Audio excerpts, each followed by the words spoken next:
Acá hablamos en el espacio que nos queda, ¿no? Y ya presentamos a nuestro próximo invitado. Se trata del juez de la Corte de Justicia de Salta, vicepresidente segundo de esta institución, el doctor Fabián Vitar. ¿Qué tal, doctor? Buenas noches, bienvenido. Gracias por estar acá. Buenas noches, Mónica. Gracias por invitarme. Para enganchar lo que veníamos hablando en el bloque anterior, ¿no? ¿Cómo toma usted desde el lugar que hoy le toca estar este proyecto que ha enviado el gobernador Juan Manuel Urtubey puntualmente con respecto a la inamovilidad de los jueces? Muchas voces hablando de la inconstitucionalidad que esto significaría y cuál sería el recurso legal para que esto se pueda materializar. Nosotros venimos discutiendo ya hace mucho tiempo, pero por una visión republicana que tenemos sobre estas cláusulas constitucionales que, como aquí bien dijo alguien, ya tiene un planteo en la Corte Suprema de Justicia de la Nación hace 10 años, hecho por la Federación Argentina de Magistrados. No sabía quién lo había hecho. La Federación Argentina de Magistrados hace 10 años, por una cuestión conceptual, que es la única constitución argentina que tiene una cláusula que establece la temporalidad de los mandatos de los jueces.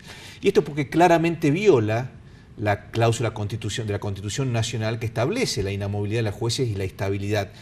Estas cláusulas constitucionales, la de Salta, cuya inconstitucionalidad está planteada a nivel nacional y posiblemente salga algún fallo en ese sentido, es violatoria de la Constitución Nacional. ¿Por qué? Porque es un avasallamiento del poder político sobre los otros poderes del Estado y quiebra el equilibrio que tiene que tener el sistema republicano de gobierno.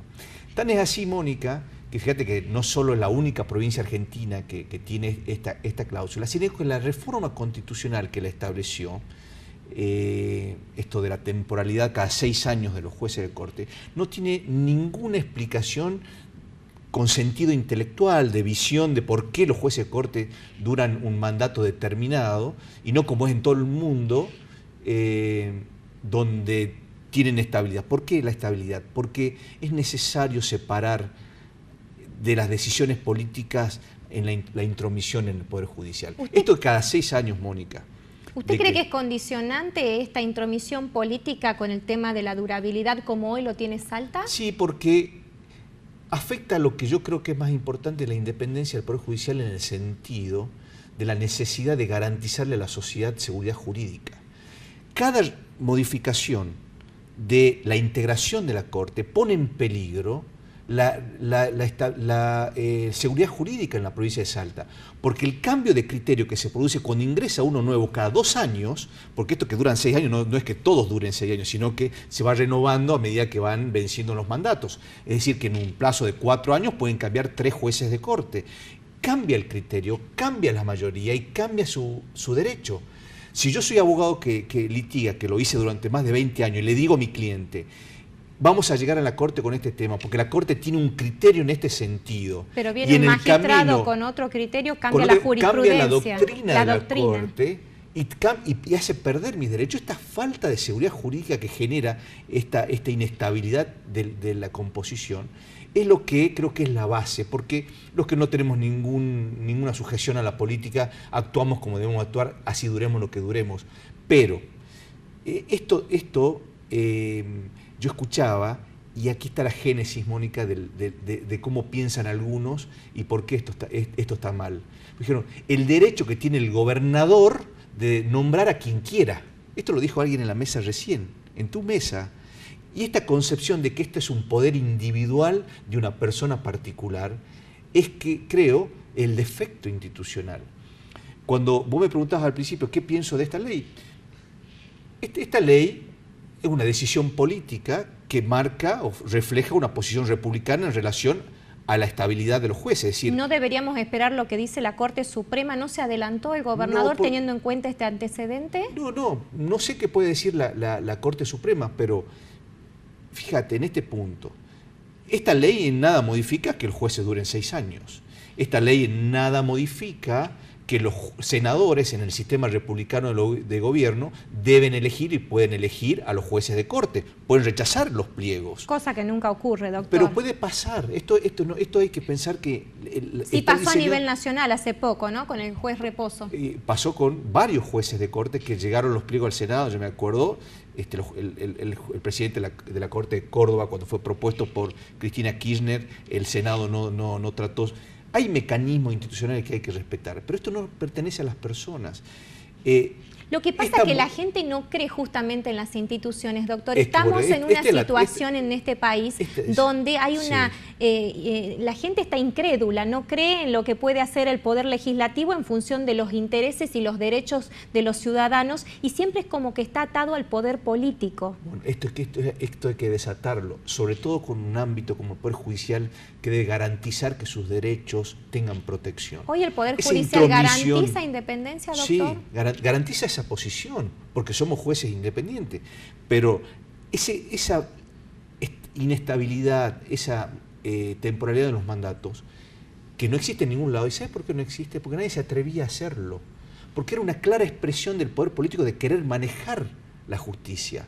Esto de cada 6 años un gobernador, como dijeron acá, el gobernador, no el Poder Ejecutivo, no el Estado, un gobernador de turno tiene el derecho de modificar esa garantía que tienen los ciudadanos de un Poder Judicial que no está sujeto a los movimientos políticos. Es lo que la sociedad debe buscar y es la que la sociedad tiene en los sistemas republicanos donde existe ese equilibrio. Por eso es que no hay que tenerle miedo a discutir estos temas, a decir claramente por qué no se blinda a la justicia. ¿Y la discusión pasa por este proyecto de ley o debiera pasar por una reforma constitucional? No, este proyecto de ley evidentemente solamente marca una posición republicana y una autolimitación, que yo escuché también que dijeron, esto es porque el gobernador quiere tener jueces a futuro, que porque cuando se deje de ser juez. Esto es una cosa que dicen, mire, yo esto no lo hablé con el gobernador, no lo hablamos, tenemos un diálogo muy limitado a lo institucional, pero de los 7 jueces de corte,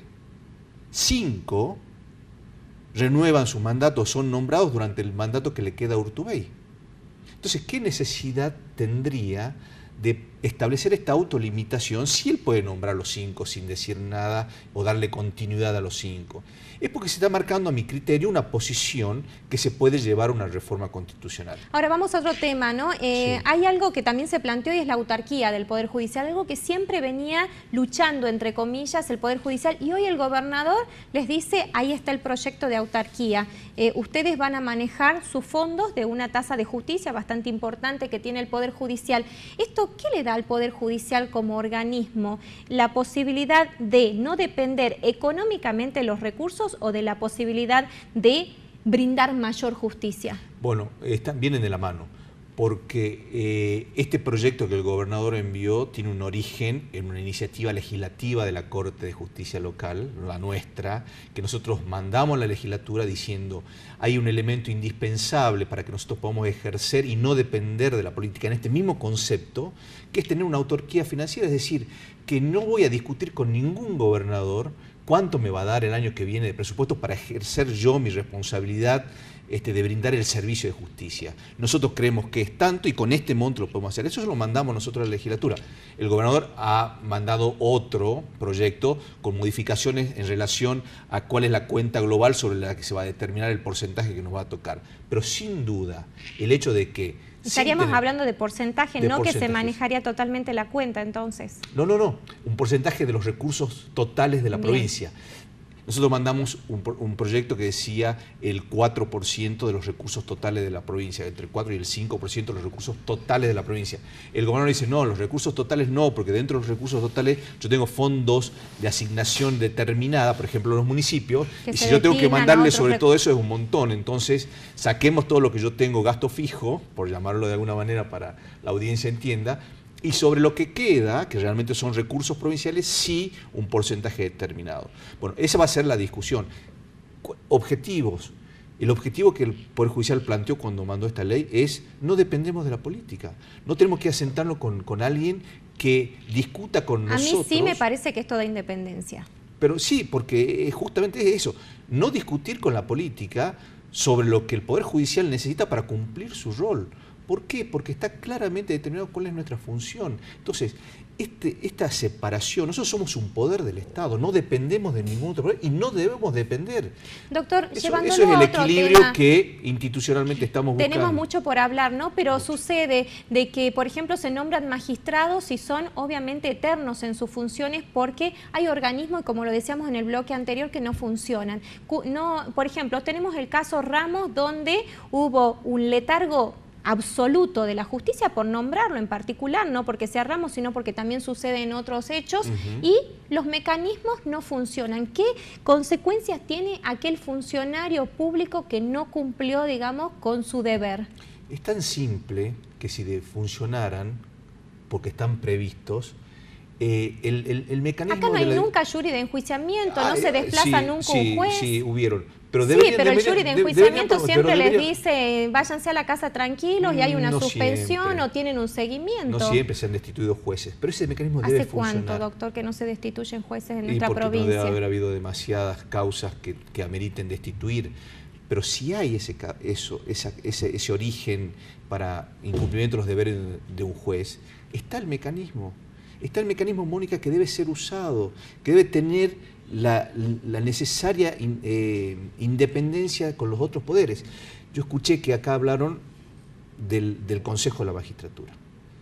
Y el vapuleado Consejo de la Magistratura por esta situación que pasó con los jueces. Pero la opción de quienes hablan de esto no dicen que antes el gobernador era el que nombraba a los jueces. Era el que nombraba a los jueces sin ningún tipo de participación. Hoy el Consejo de la Magistratura tiene 9 integrantes y ningún estamento de esa integración tiene mayoría sobre la otra. ¿Tiene defectos? Los tiene. Las personas que integran ese Consejo o integraron históricamente ese Consejo no cumplieron verdaderamente su rol de fijar posición frente a los otros. Puede ser, pero un defecto de persona y no un defecto institucional. Entonces, ¿qué debemos hacer? Fortalecerse institucionalmente. Yo no quiero volver a un gobernador que nombre los jueces a dedo. De ninguna manera. Quiero perfeccionar el Consejo de la Magistratura, discutamos una mejor forma.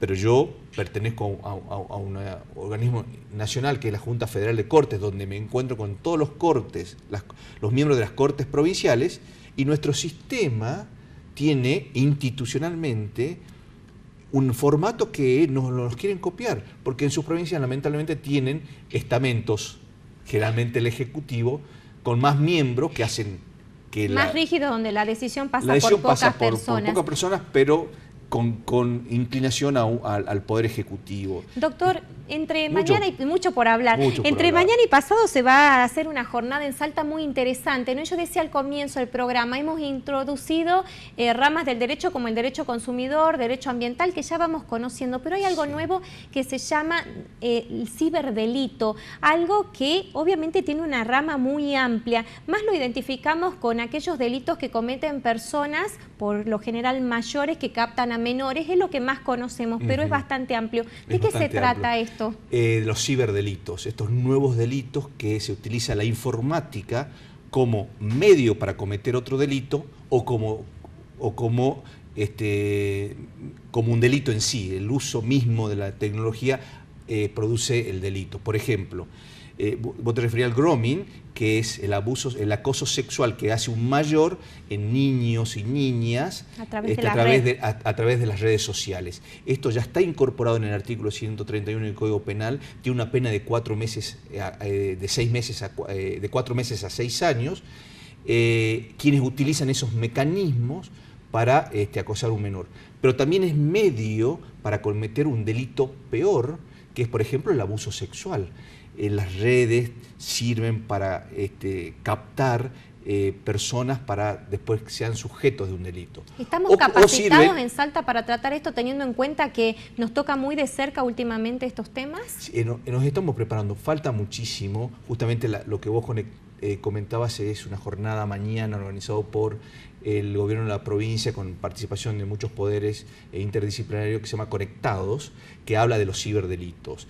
En nuestro caso, el Poder Judicial ha sido de avanzada en discutir cómo prepararnos para atacar con eficiencia todos los delitos que vienen del ciberdelito, del uso de la informática.